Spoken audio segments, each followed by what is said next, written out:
मराठा आरक्षणासंदर्भात मनोज जरांगे पाटील यांचं आझाद मैदानावरती खरं तर आंदोलन सुरू आहे। आज आंदोलनाचा 5वा दिवस आहे। खरं तर संध्याकाळी खरं तर कोर्टाने निर्देश दिल्याच्या नंतर हे सर्व जे आंदोलनकर्ते आहेत ते वेगवेगळ्या ठिकाणी जे आहे ते आपल्या गाड्या पार्किंग करण्यासाठी गेले होते। मात्र आज सकाळ होताच परत हे आंदोलनकर्ते जे आहेत ते पुन्हा एकदा आझाद मैदानावरती दाखल झाले आपल्याला पाहायला मिळते।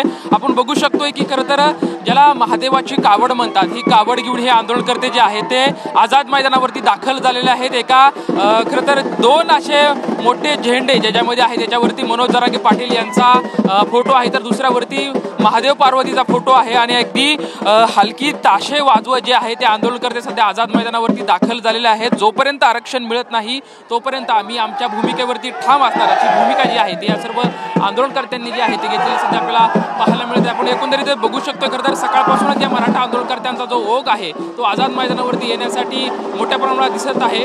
आझाद मैदानाच्या बाहेर सुद्धा ज्या सर्व आंदोलनकर्त्यांच्या खाद्यपदार्थाच्या गाड्या आहेत त्या सुद्धा मोठ्या प्रमाणात या ठिकाणी दाखल झालेल्या आहेत। सर्व आंदोलनकर्ते जे आहेत त्यांचा आमचा आरक्षणाचा हा संघर्षाचा लढा आहे आणि जोपर्यंत आम्हाला आरक्षण मिळत नाही तोपर्यंत आम्ही मुंबई सोडणार नाहीत अशी भूमिका जी आहे ती आंदोलनकर्त्यांनी घेतलेली सध्या पाहायला मिळत आहे। आज 5वा दिवस आहे। आज नक्की सरकार काय भूमिका घेणार आहे, न्यायालयाने दुपारी काय भूमिका घेणार आहे, या सर्व भूमिकेकडे सर्व आंदोलनकर्त्यांचं जे आहे ते लक्ष लागलेलं आहे। मात्र सर्व जे आंदोलनकर्ते आहेत पाऊस असो, ऊन असो, वारा असो याची तमा न बाळगता जोपर्यंत आंदोलन मिळत नाही आणि जोपर्यंत मनोजदादा या आंदोलनाच्या मैदानावर हटत नाही तोपर्यंत आम्ही सुद्धा बाजूला हटणार नाहीत अशी भूमिका जी आहे ते सर्व आंदोलनकर्ते घेताना आपल्याला सध्या पाहायला मिळते। कॅमेरामॅन हरीश नेगीसोबत लक्ष्मण जाधव, TVN मराठी, मुंबई।